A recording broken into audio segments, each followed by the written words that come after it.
Let's now move from the Eastern Cape to the Limpopo Province, where our reporter Mike Maringa is standing by to give us more details on schools' readiness in that area. So, Mike, we just heard from Lerato out in Port Elizabeth, one of the schools she's broadcasting from, nowhere near ready to open. There's just, it's in a state of derelict, it really is. I'm looking forward to getting an update from you. How are the schools looking in the province? How are they feeling about not opening today?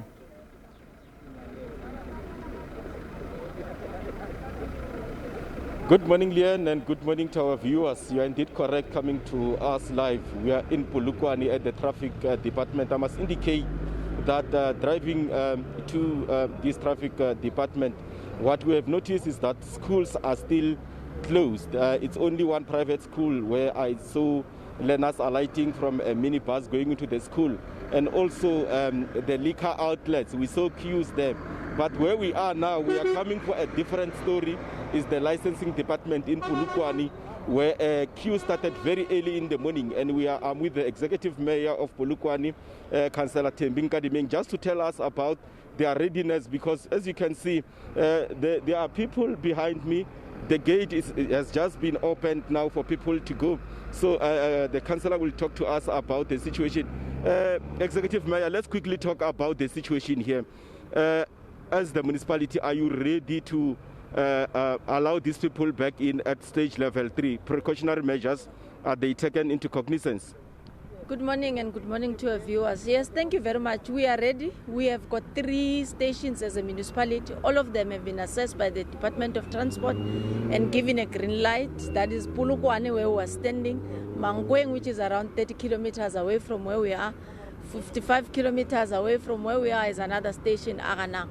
All of them meet the requirements: social distancing, sanitizing, including the special wipes, which we use for the machine where you are doing your eye test. Remember, you have to put your nose. It's an intricate machine, so it has got special swabs that you need to use for each and every person as he or she cleans the machine to be able to utilize it. We have got that in place. We have got social distances marking.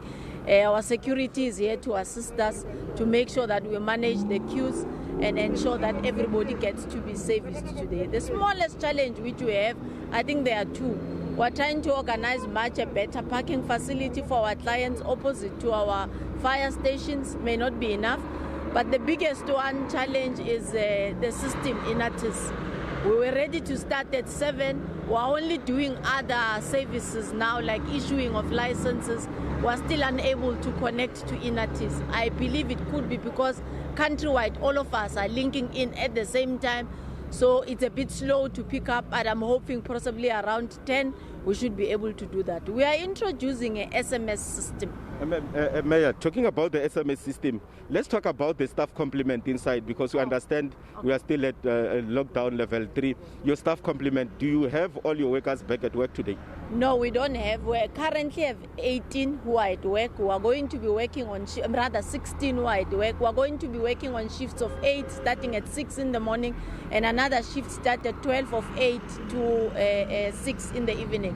Generally, we work in this station with a complement of 28. So we're only bringing in 16. We've made 2 additional hours to make sure that we're able to service other people.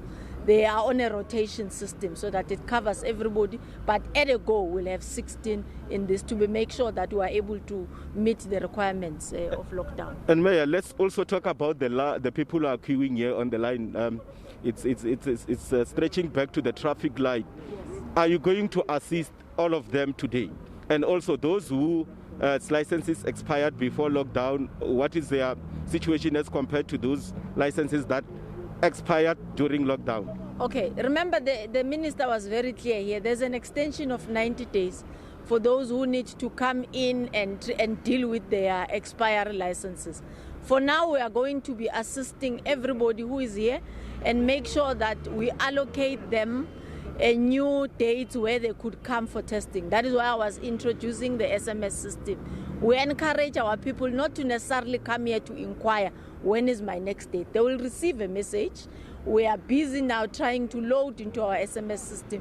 So for example, if you were booked for a service on the 2nd of April. We all know it was during lockdown. We will now allocate you a date. Remember, as the minister said, we have to start with that backlog before booking in new.